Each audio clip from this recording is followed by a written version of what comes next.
चलिए, it's now on record. Let's understand what is the mechanism of DNA replication. तो इसमें आपने एक चीज ध्यान में रखनी है, एंजाइमेटिक प्रोसेस तो है ही, लेकिन होगी कैसे? जैसे हमारे पास ये है डबल स्ट्रैंडेड डीएनए, ठीक है, दो स्ट्रैंड इस तरीके से हमारे पास, और ये तो तुम्हें पता ही है कि भाई यहाँ पर क्या होता है, यहाँ पर आपका एडेनिन, इधर इसके साथ जो भी बॉन्ड करने वाला कौन सा, थायमीन डबल हाइड्रोजन आई के मीन साथ, ग्वानिन ग्वानिन ट्रिपल बॉन्ड बनाता है साइटोसिन के साथ, एंड सो ऑन, इसी तरीके से जुड़ा हुआ रहता है पूरा का पूरा ये डबल स्ट्रैंडेड।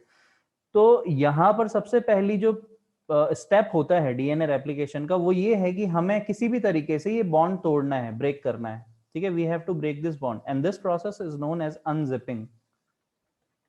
अनजिपिंग, क्योंकि जब तक हम इस बॉन्ड को ब्रेक नहीं करेंगे तब तक हमारे पास सिंगल स्ट्रैंड नहीं आएगा, और जब तक सिंगल स्ट्रैंड नहीं आएगा तब तक हम इस स्ट्रैंड का डुप्लीकेट नहीं बना पाएंगे, या इस स्ट्रैंड का डुप्लीकेट नहीं बना पाएंगे। हमें यही तो चाहिए, हमें क्या चाहिए, हमें इस तरीके का स्ट्रक्चर चाहिए कि ये वाला एक सिंगल स्ट्रैंड की तरह बिहेव करे, और यहाँ से एक इसको हम एक और नया स्ट्रैंड इसके साथ सिंथेसाइज करवा दें, और यहाँ पर हमारे इसके साथ दूसरा स्ट्रैंड सिंथेसाइज करवा दें। इसीलिए तो सेमी कंजर्वेटिव हो रहा है ये, तो इसीलिए डुप्लीकेशन भी हो रहा है, बिकॉज यहाँ पे आपके दो स्ट्रैंड थे, यहाँ पे आपके चार आ गए, मतलब कंटेंट डबल हो गया आपका। तो अनजिपिंग प्रोसेस को बोलते हैं, या फिर also known as unwinding, unwinding process भी हम इसको बोलते हैं, ठीक है। अब इसमें होगा क्या अनवाइंडिंग में, और कौन सा एंजाइम जो है वो रोल प्ले करता है? यहाँ पे एक बहुत इंपॉर्टेंट एंजाइम है, that is known as helicase. Helicase, ठीक है। हेलिकेज क्या करेगा, जहां पर भी इसको बॉन्ड ब्रेक करना होगा, यूकैरियोटिक डीएनए की मैं बात कर रहा हूं, बिकॉज प्रोकैरियोट एंड यूकैरियोट में ना थोड़ा सा डिफरेंस है डीएनए रेप्लिकेशन में। प्रोकैरियोट के पास जहां पर ये बॉन्ड ब्रेक करना होता है उस पोजीशन को बोलते हैं ओराई, या फिर origin of replication, origin yes sir. Of replication. ये सिर्फ और सिर्फ वहां पर एक ही हो सकता है। प्रोकैरियोट में only there is presence of only one ori, while in eukaryotic cell, eukaryotic DNA, there are many, बहुत सारे हो सकते हैं, ठीक है, जहां जहां पर ये बॉन्ड बने हुए वहां वहां पे ओराई हो सकता है। तो हेलिकेज क्या करेगा, कहीं पर भी जाकर के, सपोज इसने यहां पर ये चला गया, ये जाकर के इसने क्या कर दिया, यहां पर इसने ये अटैचमेंट कर दिया अपना, और अटैच करने के बाद यहां से it will break the hydrogen bonds, ठीक है ना, यहां पर it will lead to the breaking of hydrogen bonds. अब हाइड्रोजन बॉन्ड जब ब्रेक होगा तो ये हेलिकेज जो है ये इस तरीके से इसको अनजिप करता हुआ चला जाता है। मतलब जैसे हमारे पास ये डीएनए का स्ट्रैंड है, तो हेलिकेज सपोज यहाँ पे बाइंड किया, तो ये आगे मूव करेगा, आगे मूव करेगा तो क्या हो रहा है, सारे बॉन्ड टूट रहे हैं यहाँ पे, ये सारे बॉन्ड टूट रहे हैं, जितने भी इसके रास्ते में पड़ रहे हैं सारे बॉन्ड टूट रहे हैं। तो ये जितना जैसे जैसे ये डीएनए की तरफ ही जा रहा है, वैसे वैसे यहाँ पर हमारे पास सिंगल स्ट्रैंड मिलता चला जा रहा है, और इस तरीके से ये अल्टीमेटली हमारे पास कुछ इस तरीके का हम इसको डिस्क्राइब कर देते हैं कि भाई जिप अनजिपिंग के बाद सपोज यहाँ पर जो हेलिकेज है वो यहाँ तक पहुंचा, तो उसने क्या कर दिया है, दोनों स्ट्रैंड को सेपरेट कर दिया है, ठीक है ना, और दोनों स्ट्रैंड को सेपरेट कर दिया है, तो यही प्रोसेस आपकी अनजिपिंग या फिर अनवाइंडिंग की कहलाती है। और ऐसा कैसे हुआ है, because breaking of the hydrogen bond, और ये आगे की तरफ बढ़ता हुआ चला गया, ठीक है ना। यहाँ पर आपके दो स्ट्रैंड होते हैं, 3-5 स्ट्रैंड एंड 5-3 स्ट्रैंड, तो दोनों को यहाँ पर ब्रेक करता करता करता ये आगे बढ़ रहा है, ठीक है, ये ध्यान में रखना है आपने। अब एक और क्वेश्चन यहाँ पर आता है कि भाई ऐसा भी तो हो सकता था कि जैसे ही इसने बॉन्ड ब्रेक किया वैसे ही एडेनिन थाइमीन के साथ अट्रैक्ट होकर के डबल जो ये हाइड्रोजन बॉन्ड है ये फॉर्म कर दे।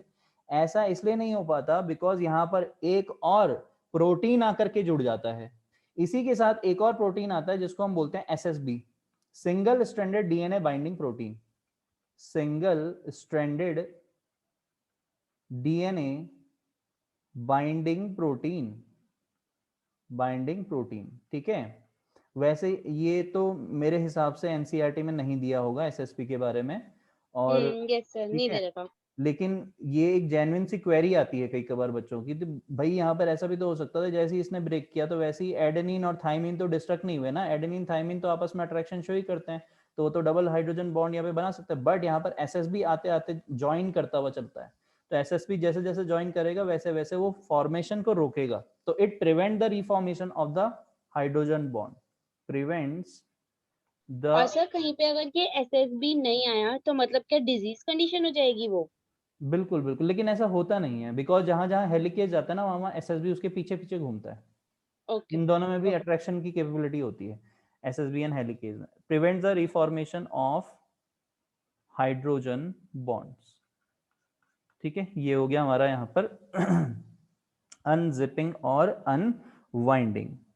अब एक चीज का आपने ध्यान में रखना, ये हम यूकैरियोटिक सेल की बात करें, यूकैरियोटिक DNA की बात कर रहे हैं। प्रोकैरियोटिक में यहां पर जो एक तरीके से आप बोल सकते हो कि जो अनवाइंडिंग करेगा उसका नाम है टोपो आइसोमरेज। ठीक है, प्रोकैरियोटिक में हेलिकेज की जगह क्या प्रेजेंट होता है, टोपो आइसोमरेज। लेकिन आप हो सकता है कंफ्यूज हो जाओ, तो आपने सिर्फ हेलिकेज ही ध्यान में रखना, बिकॉज हम यूकैरियोटिक DNA के बारे में ही पढ़ेंगे। तो this was the first step under the DNA replication. यहां तक क्लियर है? Yes sir. लिख लिया ये? No sir. ओके, लिख लो फिर मुझे बताओ।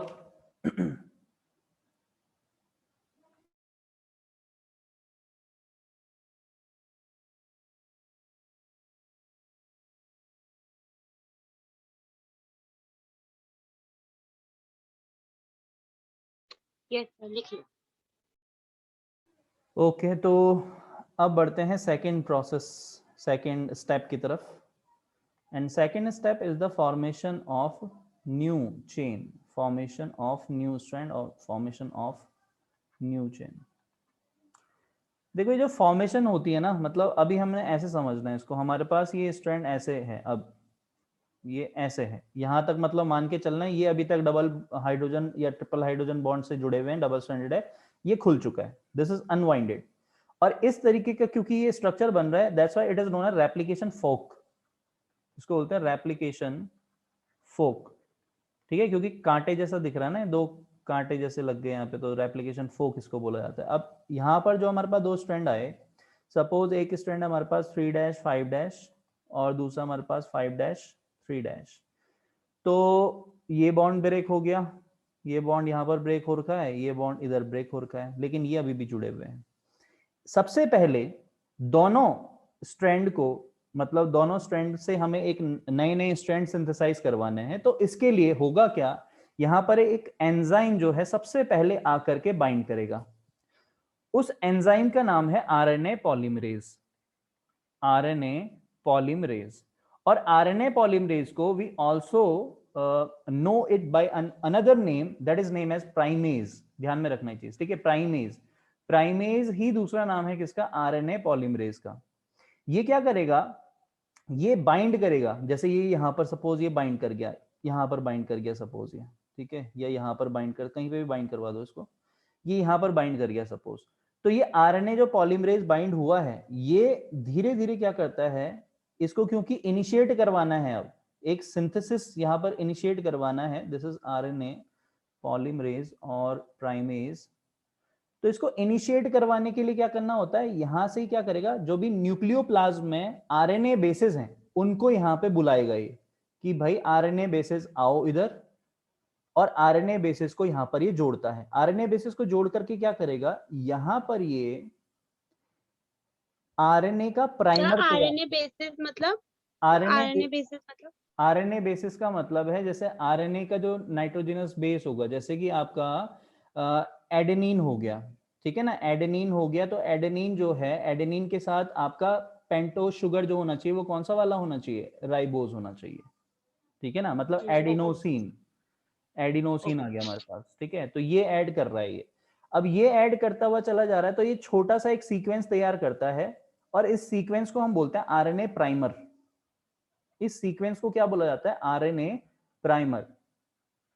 ठीक है, आरएनए प्राइमर अब यहां से फर्दर आगे इनिशिएट करवाता है इस पूरे स्ट्रैंड की सिंथेसिस।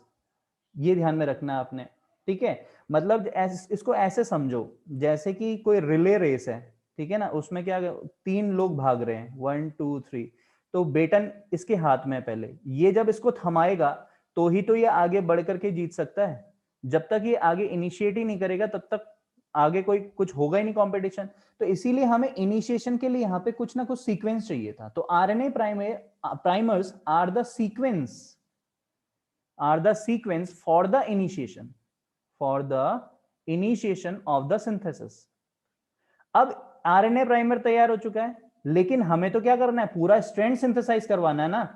तो इसीलिए अब यहां पर एक और एंजाइम ऐड होता है। प्राइमेज का काम यहां तक खत्म। प्राइमेज ने क्या किया, प्राइमेज आया, आरएनए पॉलीमरेज या प्राइमेज जो आया, इसने आरएनए बेसेस ऐड किए, इसका काम हो गया खत्म। चाहे यहां हो चाहे यहां हो, लेकिन दोनों की प्रोसेस अलग होगी, बिकॉज दोनों का जो पोलैरिटी है वो अलग अलग है। अभी मैं सिर्फ ये वाला बता रहा हूं आपको, ऊपर भी बताऊंगा कि क्या होता है, होगा वही, लेकिन अभी देखते हैं उसको। तो यहां पर इसने आरएनए बेसिस को ऐड करके आरएनए प्राइमर जो है वो तैयार कर दिया।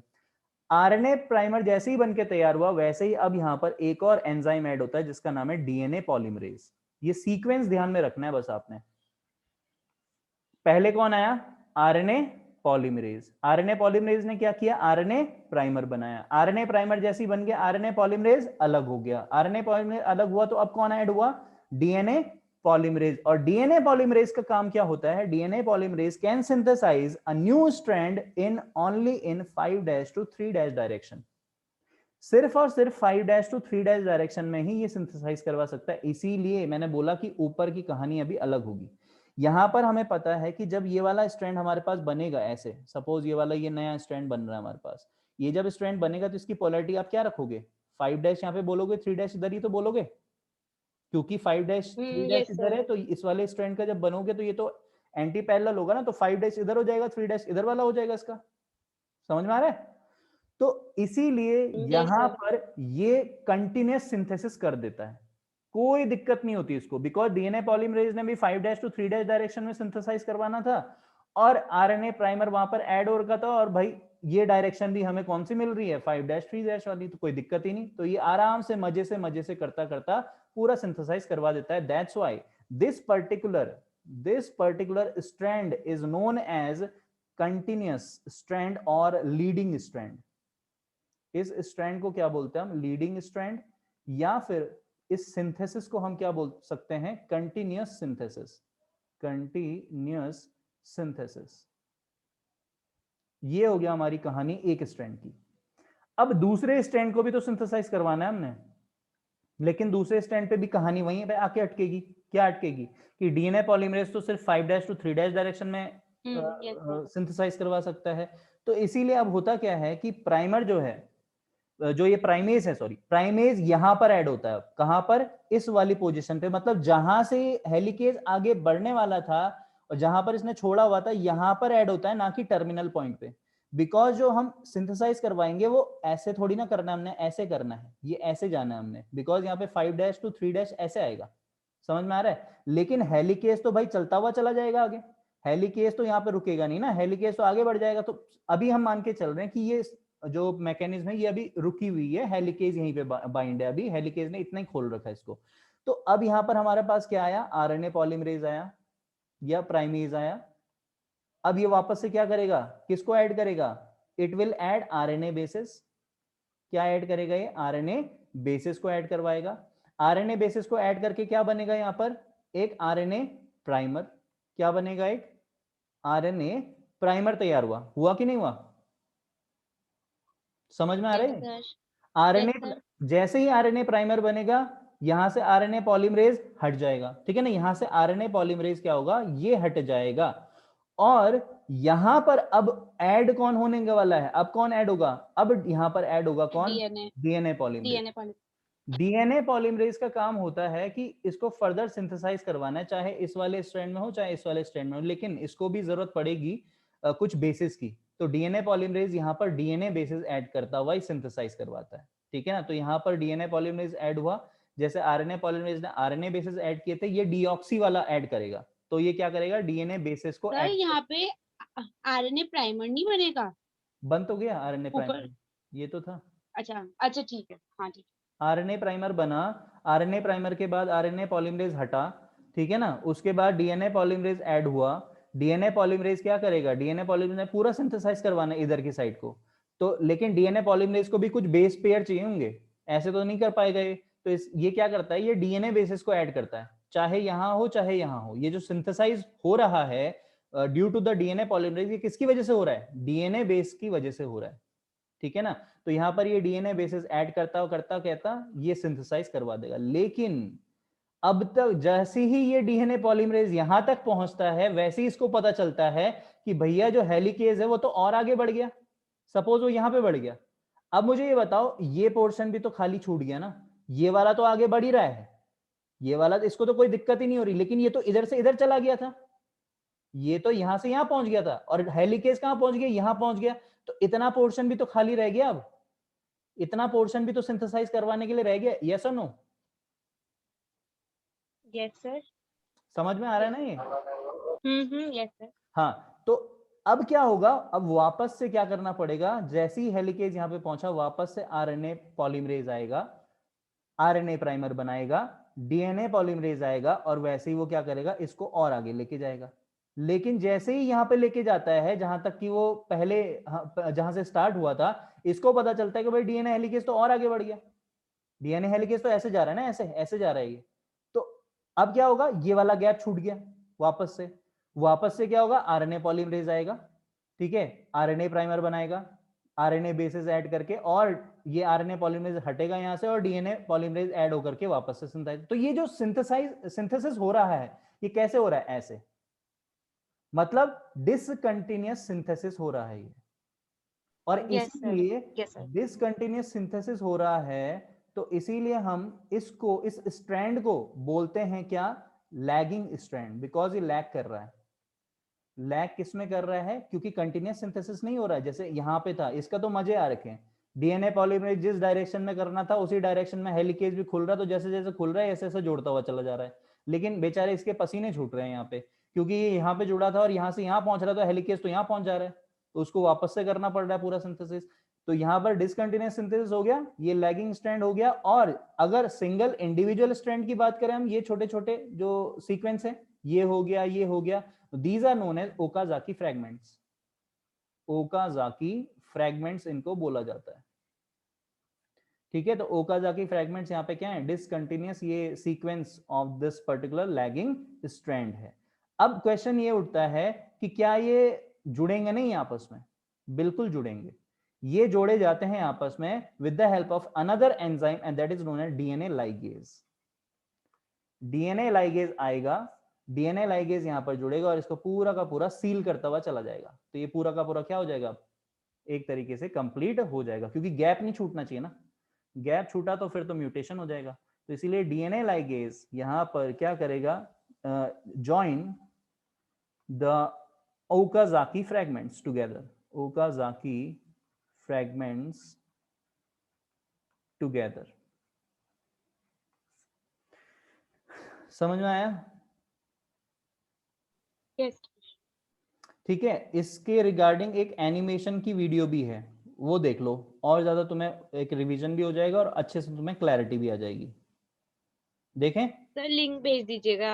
अच्छा आप दिखा रहे हो? हाँ, है मेरे पास। अच्छा okay sir.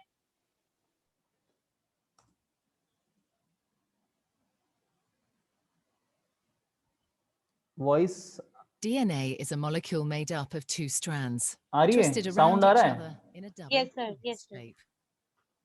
Each strand is made up of a sequence of 4 chemical bases, represented by the letters A, C, G, and T. The two strands are complementary. This means that wherever there's a T in one strand, there will be an A in the opposite strand, and wherever there's a C, there will be a G in the other strand. Each strand has a 5' end and a 3' end. The two strands run in opposite directions. This determines how each strand of DNA is replicated. The first step in DNA replication is to separate the two strands.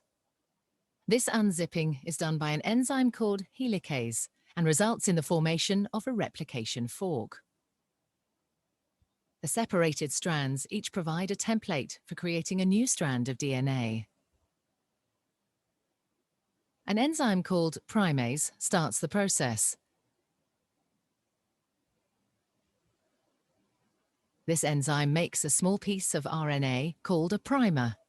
This marks the starting point for the construction of the new strand of DNA. An enzyme called DNA polymerase binds to the primer and will make the new strand of DNA. DNA polymerase can only add DNA bases in one direction, from the 5' end to the 3' end. One of the new strands of DNA, the leading strand, is made continuously, the DNA polymerase adding bases one by one in the 5' to 3' direction. The other strand, the lagging strand, cannot be made in this continuous way because it runs in the opposite direction. The DNA polymerase can therefore only make this strand in a series of small chunks called Okazaki fragments.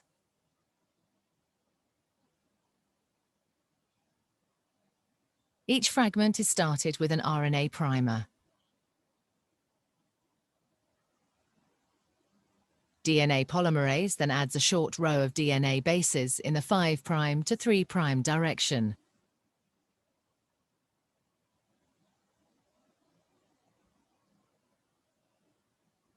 The next primer is then added further down the lagging strand. Another Okazaki fragment is then made, and the process is repeated again. Once the new DNA has been made, the enzyme exonuclease removes all the RNA primers from both strands of DNA. Another DNA polymerase enzyme then fills in the gaps that are left behind with DNA. Finally, the enzyme DNA ligase seals up the fragments of DNA in both strands to form a continuous double strand. DNA replication is described as semi-conservative because each DNA molecule is made up of one old, conserved strand of DNA and one new one.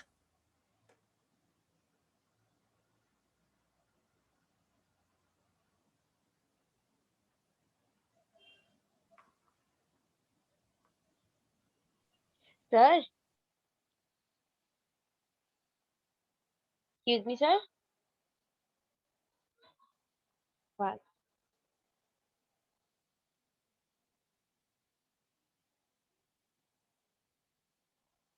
Hello, sir?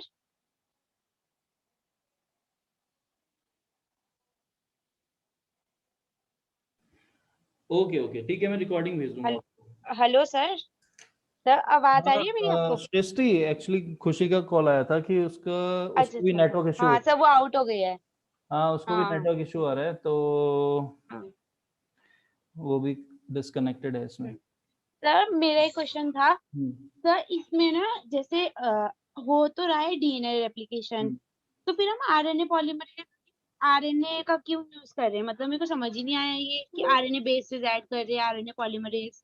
क्योंकि हमें sequence चाहिए, जो sequence हमें चाहिए ना primer बनाने के लिए, वो आरएनए ही बना सकता है, वो डीएनए नहीं बनाता। डीएनए सिर्फ अच्छा, डीएनए बेसिस ऐड कर ओके सकता है। हमें इनिशिएशन के लिए जो चाहिए होता है प्राइमर, वो आरएनए के बेसिस से ही बन सकता है। ओके ओके, ठीक है। तो अब नेक्स्ट इसमें प्रोसेस जो है वो ट्रांसक्रिप्शन की है, लेकिन सभी लोग डिस्कनेक्टेड हैं। एक काम करते हैं, मैं ट्रांसक्रिप्शन से पहले आपको different different type of RNA के बारे में बता देता हूँ, क्योंकि फिर आपको ट्रांसक्रिप्शन एंड ट्रांसलेशन समझने में इजी रहेगी, ठीक है। यस। तो पहले देख लेते हैं हम राइबो न्यूक्लिक एसिड के बारे में, आरएनए के बारे में। राइबो न्यूक्लिक एसिड, तो राइबो न्यूक्लिक एसिड और ऑल्सो नोन एज आरएनए, यहां पर ये फंडामेंटली लगभग इसका स्ट्रक्चर डीएनए के सिमिलर ही है, लेकिन there are some differences with the DNA. क्या क्या डिफरेंसेस हैं? कुछ कुछ तो तुम्हें पता ही है। पहला डिफरेंस, जैसे मैं बोलूं कि जो आरएनए है, आरएनए में जो पेंटोज शुगर होता है वो कौन सा होता है? राइबोज। राइबोस। और जो डीएनए है, डीएनए में जो शुगर मॉलिक्यूल होता है वो कौन सा होता है? Deoxy deoxyribose. राइबोस, ठीक है, डीऑक्सी राइबोस। दूसरा, जो हमारे पास यहाँ पर बेस है, नाइट्रोजिनस बेस जिसको हम बोलते हैं, तो आरएनए के पास यूरेसिल प्रेजेंट होता है, जबकि डीएनए के पास क्या रहेगा? थायमिन। थायमिन। ये भी डिफरेंस है। तो तीसरा हमारे पास एक और यहाँ पर डिफरेंस आता है, जो आरएनए है वो सिंगल स्ट्रैंडेड होता है, सिंगल स्ट्रैंडेड। हाँ एक्सेप्शन है, एक जगह पे एक्सेप्शन है वो बताऊंगा आपको, लेकिन usually it is single stranded. जबकि जो डीएनए है, डीएनए आपका डबल स्ट्रैंडेड होता है। देखो एक्सेप्शन कहाँ पर है, एक्सेप्शन केस आता है रियो वायरस का, रियो वायरस yes, का।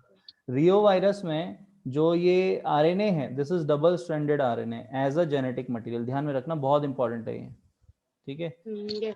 तो ये ध्यान में रखना। अब बाकी हमारे पास जो टाइप ऑफ आरएनए है वो इंपॉर्टेंट है। टाइप ऑफ आरएनए हम यहाँ पर डिफरेंट डिफरेंट टाइप बोल सकते हैं on the basis of whether they are taking part in the any genetic mechanism और not.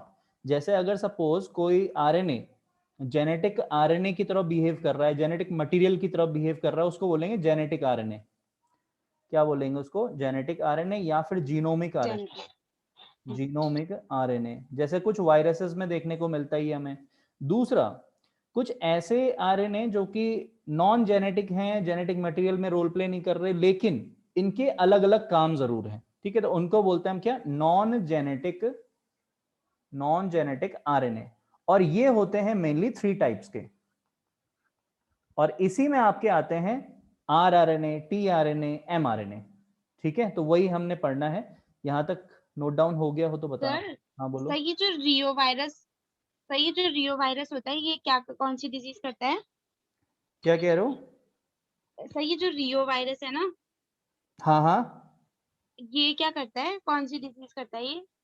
Rio virus, Rio virus एक तो एनिमल के केस में ट्यूमर भी कॉज कर सकता है ये, ठीक है ना। मतलब ओके। ह्यूमन में जैसे रेट्रोविरिडी फैमिली के जितने भी वायरसेस हैं वो ज्यादातर केसेस में ट्यूमर कॉज कर सकते हैं, या फिर प्लांट ट्यूमर ओके भी ये क्रिएट कर सकता है। ओके। यहां तक डन? Yes sir. ओके। अब बढ़ते हैं आगे। जो डिफरेंट डिफरेंट टाइप का हमारे पास आरएनए है, फर्स्ट टाइप का जो हमारे पास आता है आरआरएनए। इसके अलावा दूसरा हमारे पास आएगा यहाँ पर टीआरएनए, और तीसरा हमारे पास आएगा mRNA. RRNA is also known as ribosomal RNA. इसको हम किस नाम से जानते हैं? राइबोसोमल आरएनए के नाम से जानते हैं। खुशी, अभी आवाज आ रही है आपको?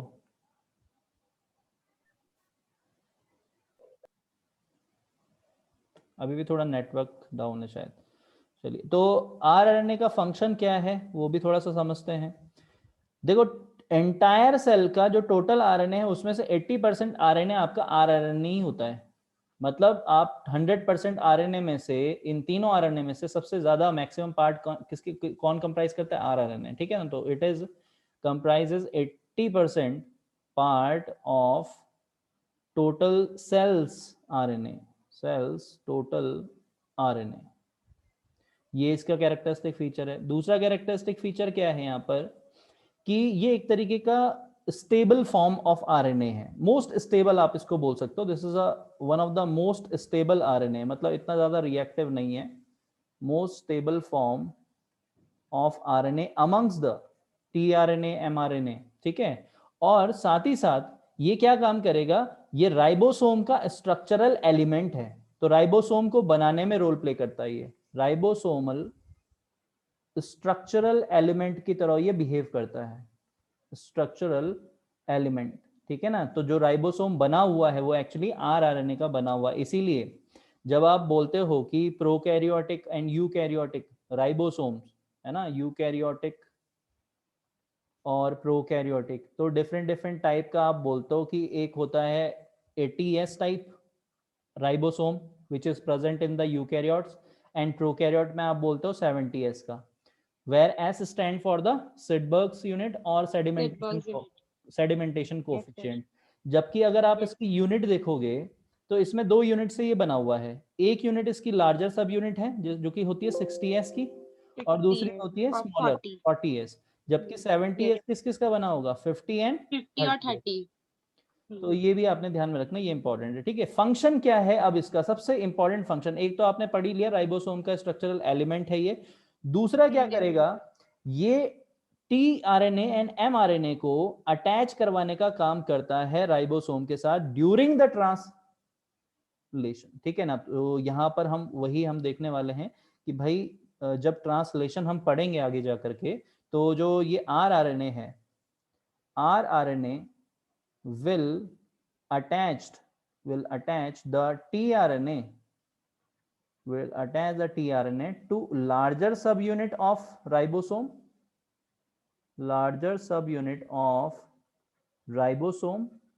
और जो mRNA है इसको ये ऐड करता है, अटैच करता है to smaller unit of ribosome. अभी आपने ये ध्यान में रखना है, डिटेलिंग इसकी हम पढ़ेंगे आगे जब हमारे पास ट्रांसलेशन वाली प्रोसेस आएगी, यूनिट राइबोसोम। yes, तो ये हो गया इसका फंक्शन। अब नेक्स्ट हमारे पास आता है टीआरएनए, जिसको कि हम ट्रांसफर आरएनए के नाम से भी जानते हैं, और ट्रांसफर आरएनए इसको इसीलिए बोलते हैं because it carries the amino acid and anticodon. क्या कैरी करता है? इट कैरीज अमाइनो एसिड्स, और अमाइनो एसिड के बॉन्ड बनने से ही प्रोटीन सिंथेसिस होता है। तो ट्रांसलेशन में बहुत इंपॉर्टेंट रोल है इसका, ठीक है। बहुत ही अमेजिंग सी प्रोसेस है ये ट्रांसलेशन की इसकी। तो ये कैरी करेगा अमाइनो एसिड एंड साथ ही साथ एंटीकोडॉन। अब ये कैसे कैरी करता है, इसके लिए हमें इसका स्ट्रक्चर देखना पड़ेगा, ठीक है ना। तो थोड़ा सा इसका स्ट्रक्चर देख लेते हैं, और इसको एस आरएनए के नाम से भी जानते हैं, soluble RNA, also known as soluble RNA, या फिर इसको हम एस आरएनए के नाम से भी जान सकते हैं, ठीक है। तो इसका स्ट्रक्चर थोड़ा सा देखते हैं। क्लोवर लीफ लाइक मॉडल जो आप पढ़ते हो वो इसी का स्ट्रक्चर है, और बहुत yes sir, बड़े आगे yes, अगर यहाँ तक हो गया हो तो yes sir, ठीक। तो यहाँ पर इसका स्ट्रक्चर देखो, ये कुछ इस तरीके का होता है, होगा सिंगल स्ट्रैंडेड ही, लेकिन इसका जो ये स्ट्रैंड आता है, ये काफी सारे लूप बनाता हुआ जाता है। इस तरीके से ये लूप बनाता हुआ यहाँ पर फॉर्म करेगा, और इस तरीके से ये लूप बनाता हुआ यहाँ पर चलता है। इधर भी सेम वही सीन है इस तरीके से, और अल्टीमेटली ये यहाँ पर एंड होता है। तो इसके पास भी वही दो यहाँ पर पोलैरिटी जो है 3' to 5' सेम ही है, लेकिन होता क्या है, क्योंकि ये जो आर्म्स हैं ये काफी क्लोज हैं, इसीलिए कई कई जगहों पर ना हाइड्रोजन बॉन्ड बन जाता है आपस में, ये इस तरीके से, ठीक है। लेकिन ये जो लूप्स बने हुए हैं 1 2 3 लूप्स, ये बहुत इंपॉर्टेंट लूप्स है, और यहाँ पर कोई भी हाइड्रोजन बॉन्ड नहीं बनता।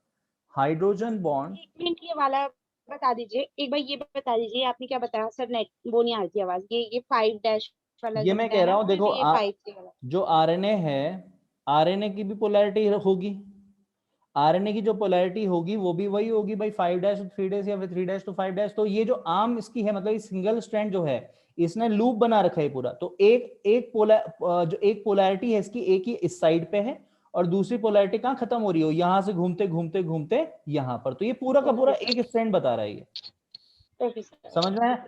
और कई जगहों पर जो स्ट्रैंड है, क्योंकि बिकॉज ये स्ट्रैंड जब लूप बना रहा है तो काफी क्लोज आ रहा है, तो क्लोज आने की वजह से हाइड्रोजन बॉन्ड यहाँ पे बन रहा है। यहाँ पर हाइड्रोजन बॉन्ड की फॉर्मेशन हो रही है, यहाँ पर भी हो सकती है हाइड्रोजन बॉन्ड की फॉर्मेशन, लेकिन 3 लूप ऐसे हैं जहां पर हाइड्रोजन बॉन्ड की फॉर्मेशन नहीं होती। एक लूप, दूसरा लूप, तीसरा लूप।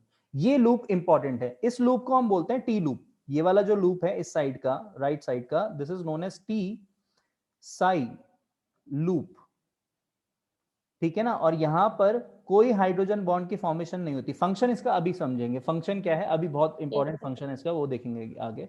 ये वाला जो लूप है नीचे वाला, this is known as recognition loop, recognition loop के नाम से हम इसको जानते हैं। और यहां पर जो प्रेजेंट रहते हैं एंटीकोडॉन, यहां पर क्या प्रेजेंट रहेगा, एंटीकोडॉन, जो कि कोडॉन के साथ कॉम्प्लीमेंट्री सीक्वेंस शो करता है, ताकि ये जो टीआरएनए है ये जाकर के बाइंड करे और प्रोटीन सिंथेसिस में रोल प्ले करे।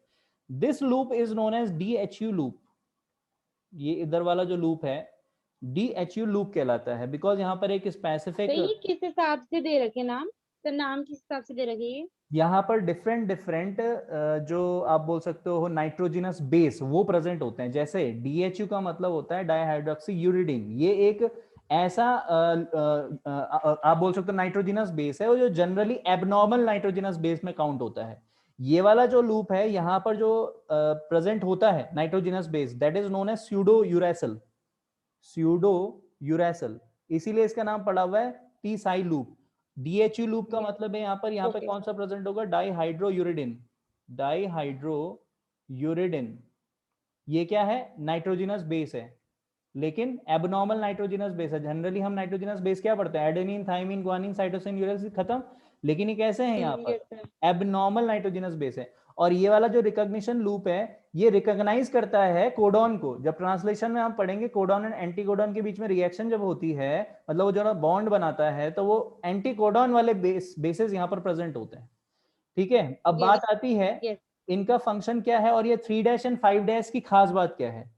तो पहली चीज ये है कि जो ये 3' है यहां पर आप ये बोल सकते हो कि 3' इज द इनिशिएटिंग पॉइंट या फिर एक्सेप्टर पॉइंट है।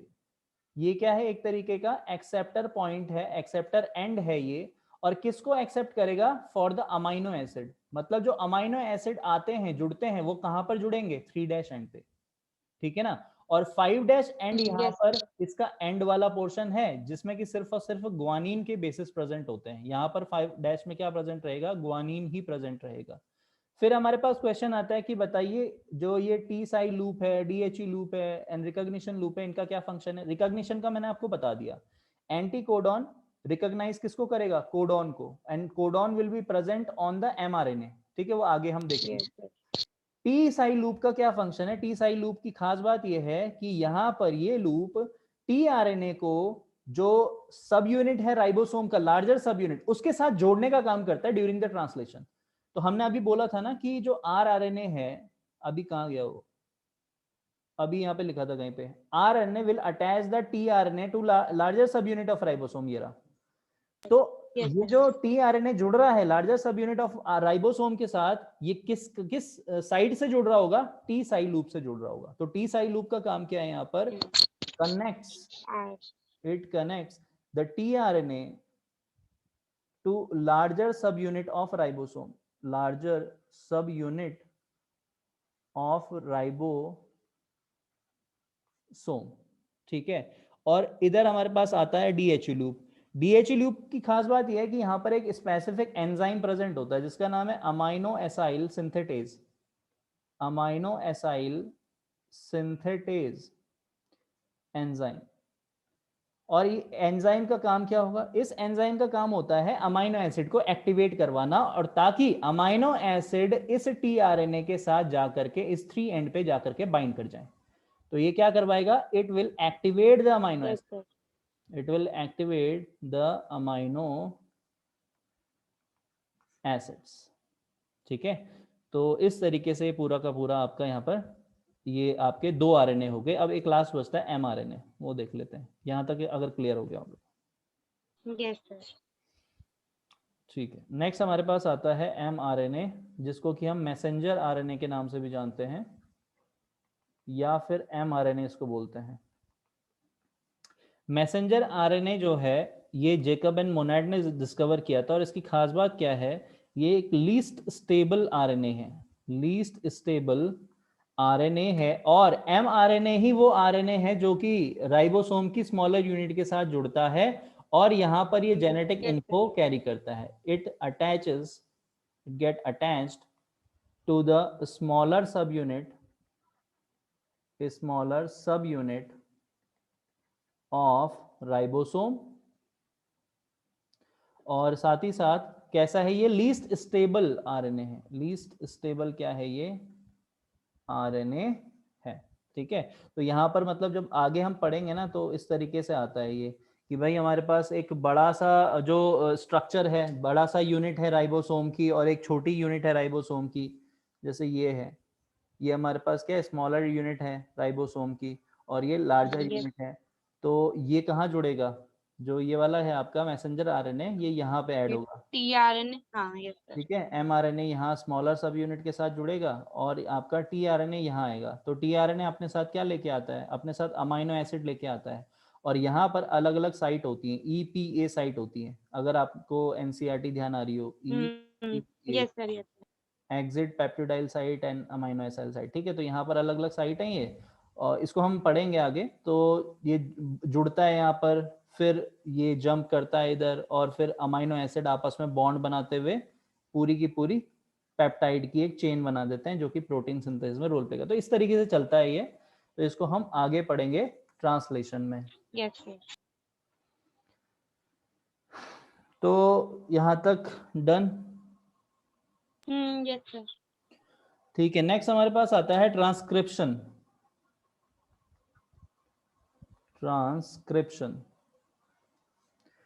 ट्रांसक्रिप्शन यहाँ पर एक तरीके का आप बोल सकते हो कि ऐसी प्रोसेस है जिससे कि क्या कर सकते हैं, डीएनए से आरएनए बनाएंगे, आरएनए से डीएनए बनाएंगे ट्रांसक्रिप्शन में। सर डीएनए से आरएनए, डीएनए से आरएनए, जबकि रिवर्स ट्रांसक्रिप्शन में आरएनए से डीएनए बनता है, ठीक है। तो इसका काम ही यही है, डीएनए से आरएनए बनाने Yes, का। और यहाँ पर क्योंकि हमारे पास हमने क्या बनाना है, आरएनए सिंगल स्ट्रैंड हमें बनाना है ना। तो इसीलिए 1 out of 2 strand of DNA, only 1 strand participate in transcription end, ध्यान में रखना ये, ठीक है ना। Out of 2 strand of DNA participate in out of 2 strand of DNA, only 1 strand भी लिख लो यहाँ पर, only 1 strand participate in transcription। और वो वाला स्ट्रैंड है कहलाता है आपका, जो स्ट्रैंड पार्टिसिपेट करता है, that is known as antisense strand. Antisense strand, या फिर इस स्ट्रैंड को हम बोल देते हैं टेम्पलेट स्ट्रैंड। टेम्पलेट स्ट्रैंड इसको हम बोल देते हैं, ठीक है। नियर जनरली इसकी जो पोलैरिटी रहती है 3' to 5' वाली पोलैरिटी रहती है। तो ये वाला स्ट्रैंड पार्टिसिपेट करता है। अब पार्टिसिपेट करने के लिए यहाँ पर हमारे पास होना क्या चाहिए, अलग अलग रीजन होने चाहिए, बिकॉज ट्रांसक्रिप्शन एक यूनिट की तरफ परफॉर्म करता है। ट्रांसक्रिप्शन की जो पूरी मैकेनिज्म है ना, वो यूनिट की तरफ परफॉर्म करती है। तो ट्रांसक्रिप्शन जो यूनिट है डीएनए पे, उसमें 3 रीजन हम देख सकते हैं। जैसे अगर मैं सपोज यहाँ पर बना रहा हूँ ये डबल स्ट्रैंडेड डीएनए, ये सपोज ये डबल स्ट्रैंडेड डीएनए है, जिसमें से मैं मान के चल रहा हूँ दिस इज 3' to 5', ये है 3' to 5'। तो होता क्या है, 3' to 5' से आरएनए सिंथेसाइज करवाने के लिए हमें यहाँ पर अलग अलग रीजन की जरूरत पड़ती है। एक रीजन वो जहां पर इनिशिएट होना है transcription, this region is known as promoter region. इस रीजन को हम क्या बोल देते हैं, promoter region. Yes sir, promoter. और एक रीजन वो जो जहां पर हमने ट्रांसक्रिप्शन को खत्म करवाना है, this region will be known as terminator region. और तीसरा रीजन वो जिससे होते होते पूरा का पूरा ट्रांसक्रिप्शन चलना है, this is known as structural gene और स्ट्रक्चरल एलिमेंट। स्ट्रक्चरल जीन इसको हम बोलते हैं। तो ये कुछ इस तरीके से यहाँ पर ट्रांसक्रिप्शन की 3 यूनिट आती है हमारे पास। तो ट्रांसक्रिप्शन हैविंग 3 यूनिट्स। कौन कौन, पहला हमारे पास हो गया प्रमोटर, दूसरा हमारे पास स्ट्रक्चरल जीन और टर्मिनेटर। स्ट्रक्चरल जीन, और तीसरा हो गया टर्मिनेटर। ठीक है। तो इस तरीके से यहाँ पर ये रन करेगा। और दूसरा जो स्ट्रैंड है, ये तो हमारा टेम्पलेट स्ट्रैंड हो गया, लेकिन अगर ये वाला स्ट्रैंड है तो इस स्ट्रैंड को हम क्या बोलेंगे, कोडिंग स्ट्रैंड बोलते हैं। इसको क्या बोलते हैं, कोडिंग स्ट्रैंड। ये भी ध्यान में रखना है। चलिए तो अब स्टेप्स देख लेते हैं किस तरीके से होगा ये ट्रांसक्रिप्शन। बढ़ जाऊं आगे? Yes sir. ओके। तो यहाँ पर हमारे पास steps which are involved in this transcription। सबसे पहला जो हमारे पास स्टेप आता है, that is known as initiation। Initiation step किस तरीके के स्टेप है, एक्चुअली जो प्रमोटर साइट है वहां पर आरएनए पॉलीमरेज जाकर के बाइंड करता है। जो भी प्रमोटर साइट थी वहां पर कौन जाकर के बाइंड करेगा? RNA polymerase will bind, RNA polymerase will bind. इसी और आरएनए पॉलीमरेज जैसे ही बाइंड करता है प्रमोटर साइट पे, वैसे ही इनिशिएशन स्टार्ट हो जाता है। मतलब जो भी एक तरीके से आप बोल सकते हो कि ट्रांसक्रिप्शन है वो स्टार्ट हो जाता है। तो इसको हम कैसे डिनोट कर सकते हैं? यहाँ पर ये जैसे हमारे पास ये डबल स्ट्रैंडेड सपोज ये स्ट्रक्चर है, ये हमारे पास सपोज ये डबल स्ट्रैंडेड इस तरीके का स्ट्रक्चर है, ये 3' to 5', ये 5' to 3' वाला ये इस तरीके का सीक्वेंस है। तो एक्चुअली आरएनए पॉलीमरेज के पास डिफरेंट डिफरेंट यूनिट होती है, ठीक है ना। आरएनए पॉलीमरेज के पास क्या क्या यूनिट हो सकती है और ये कैसे रिकॉग्नाइज करेगा उसको पहले हमें समझना पड़ेगा। तो आरएनए पॉलीमरेज के पास जो यूनिट होती है यहाँ पर वो होती है सिग्मा फैक्टर, ठीक है ना। यहाँ पर यूनिट क्या कहते हैं? इसको हम सिग्मा फैक्टर के नाम से जानते हैं। तो यहाँ पर इसके पास क्या प्रेजेंट है? सिग्मा फैक्टर प्रेजेंट है इसके पास। और ये सिग्मा फैक्टर क्या करता है? रिकॉग्नाइज करता है, ठीक है ना। ये क्या करेगा? रिकॉग्नाइज करेगा स्टार्टिंग पॉइंट को। लेकिन स्टार्टिंग पॉइंट का पता कैसे चलेगा? तो स्टार्टिंग पॉइंट का पता चलता है यूकैरियोटिक में, it will recognise the starting point. और स्टार्टिंग पॉइंट का पता लगाने के लिए यूकैरियोट में अलग तरीके से होगा एंड प्रोकैरियोट में अलग तरीके से होगा। जैसे यूकैरियोटिक सेल है सपोज, तो जहां पे भी स्टार्ट करना होगा ट्रांसक्रिप्शन को, उससे 20 नाइट्रोजिनस बेस पहले 1 2 3 4 5 6 एंड सो ऑन, सपोज ये 20 नाइट्रोजिनस बेस पहले यहां पर क्या प्रेजेंट रहता है? एक specific sequence of base pair present रहता है। यहां पर एक स्पेसिफिक बेस पेयर प्रेजेंट रहता है जिसको हम बोल देते हैं टाटा बॉक्स। टाटा बॉक्स की कंपनी वो टाटा वाली कंपनी नहीं है, ये एक्चुअली थाइमीन एडेनिन का सीक्वेंस है यहाँ पर। और ये सीक्वेंस कुछ इस तरीके का रहता है, TA 1 2 3 4 5 6 7 इस तरीके का सीक्वेंस रहता है 7 बेस पेयर का। तो जैसे ही ये टाटा बॉक्स तक ये पहुंचता है सिग्मा फैक्टर, वैसे ही इसको पता चल जाता है भैया अच्छा अब जो है वो स्टार्ट होने ही वाला है, स्टार्टिंग पॉइंट मेरा आने ही वाला है। तो जैसे ही यहाँ पर ये स्टार्ट इनिशिएशन इसको मिलेगा, वैसे ही आरएनए पॉलीमरेज जैसे ही यहाँ पे पहुंचता है, कहाँ पर? इस स्टार्टिंग पॉइंट तक। इस स्टार्टिंग पॉइंट तक जैसे ही पहुंचता है, यहाँ पर आरएनए पॉलीमरेज क्या करेगा? सबसे पहले तो ब्रेक करवा देगा हाइड्रोजन बॉन्ड को। RNA polymerase will break the hydrogen bond, ठीक है ना। ये किसको ब्रेक करवाएगा? हाइड्रोजन बॉन्ड, जो कि 2 स्ट्रैंड के बीचों बीच प्रेजेंट रहेगा। सपोज भाई यहाँ पर वो है स्टार्टिंग पॉइंट है, तो यहाँ पर तो हमें क्या करना पड़ेगा? इसको अनजिपिंग करनी पड़ेगी एक तरीके से। जो पीछे हेलिकेज कर रहा था वही तो काम यहाँ पर ये कर रहा है आरएनए पॉलीमरेज। तो यहाँ पर ये पॉलीमरेज हमारा इस तरीके से आगे बढ़ेगा, ठीक है ना। दिस इज द, यहाँ पर ये आपका सिग्मा फैक्टर मान के चल रहा है इसको कि this is the sigma factor. तो आरएनए पॉलीमरेज ने बॉन्ड ब्रेक करवा दिया एंड अब यहाँ से क्या हो जाएगा?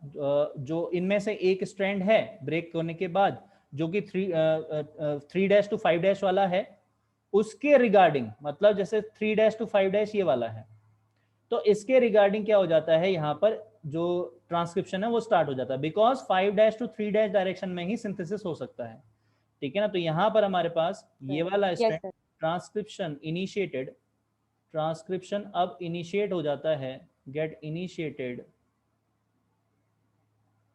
इन 5' to 3' डायरेक्शन, क्योंकि ये वाला जो है ये 5' to 3' डायरेक्शन वाला है यहाँ पर। यहाँ तक क्लियर है? Yes sir. ठीक है, लिख लिया यहाँ तक? Yes sir. अब इसके बाद नेक्स्ट हमारे पास इसमें एक और यहाँ पर पॉइंट आता है कि जैसे अब जो सिंथेसिस होना है वो सिंथेसिस कुछ चीज़ों को ऐड करके ही होगा। तो यहाँ पर हम क्या ऐड करें कि सिंथेसिस पूरा करवा दे? तो यहाँ पर हम ऐड करते हैं राइबोन्यूक्लियोसाइड ट्राइफॉस्फेट, ठीक है ना। क्योंकि यहाँ पे जितने भी जो बेसिस हैं यस वो सर। ट्राइफॉस्फेट की फॉर्म में प्रेजेंट होते हैं। तो हम यहाँ पर एडिशन किसका करेंगे? Addition will be done, addition of ribonucleoside triphosphate, इसका यहाँ पर एडिशन करना पड़ता है, जिसकी वजह से 5' to 3' डायरेक्शन में synthesis will be done, synthesis will be done और it will be get possible। ठीक है ना। साथ ही साथ इस सिंथेसिस को करने के लिए जो एनर्जी चाहिए होती है वो भी यही ट्राइफॉस्फेट से ही मिलती है। ठीक है ना। तो राइबोन्यूक्लियोसाइड ट्राइफॉस्फेट का यस सर। दो काम हो गया, acting as a substrate, acting as a substrate for the synthesis, along with it is providing the energy for the synthesis, providing the energy for the synthesis। ठीक है, तो उसके लिए ये एनर्जी भी यहाँ पर प्रोवाइड करवा रहा है।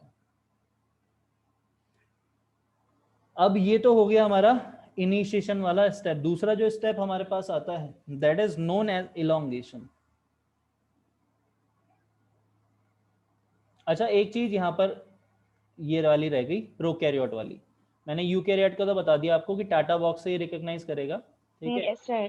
प्रोकैरियोट वाला जो रिकॉग्निशन मिलेगा वो भी कुछ इसी तरीके से होता है कि जहां पर भी स्टार्टिंग पॉइंट है, suppose this is the starting point of the transcription, इससे नियर अबाउट 10 नाइट्रोजनस बेस पहले यहां पर एक सीक्वेंस प्रेजेंट होता है। इस सीक्वेंस, ये जो सीक्वेंस है ये 6 बेस पेयर का सीक्वेंस है और ये भी कुछ उसी तरीके का है, TA, लेकिन टी यहाँ पर ये इस तरीके का सीक्वेंस है, टाटा नहीं है ये, यहाँ पर ये टाटाट है। ठीक है, तो TA, इस तरीके से। And this sequence is known as Pribnow box, इसको बोला जाता है। इसको क्या बोलते हैं? Pribnow box. वहां पर हमने उसको क्या नाम दिया था? TATA box. यहाँ पर इसको नाम देते हैं प्रिनबो बॉक्स। TATA box. तो ये हो गया इनिशिएशन वाला डन। अब नेक्स्ट आता है इलोंगेशन। तो इलोंगेशन का मतलब वही है कि जो आरएनए पॉलीमरेज है, जो आरएनए पॉलीमरेज ऐड हुआ है और जो इनिशिएट करवा रहा है पूरी प्रोसेस को, ये क्या करेगा? ये फॉर्म करवाएगा फॉस्फोडाइस्टर बॉन्ड। ये क्या बॉन्ड फॉर्म करवाएगा? Phosphodiester bond. और किसके बीच में करवाएगा? बिटवीन जो भी एडजेसेंट राइबो न्यूक्लियोटाइड्स होंगे, बिटवीन एडजेसेंट राइबो न्यूक्लियोटाइड जितने भी ऐड कर रहे हैं ना हम आरएनए बेसिस, उन सब के बीच में ये बॉन्ड बना रहे, जैसे इसके बीच में, इसके बीच में, इसके बीच में, इसके बीच में। तभी तो जाकर के पूरा जो स्ट्रैंड है वो सिंथेसाइज हो पाएगा। ठीक है ना। तो ये एडजेसेंट राइबो न्यूक्लियोटाइड के बीच में क्या बना रहा है? फॉस्फोडाइस्टर बॉन्ड की फॉर्मेशन कर रहा है। अब जैसे ही इलोंगेशन यहाँ पर ऑलमोस्ट हो चुका होता है तो सिग्मा फैक्टर यहाँ से अलग हो जाता है।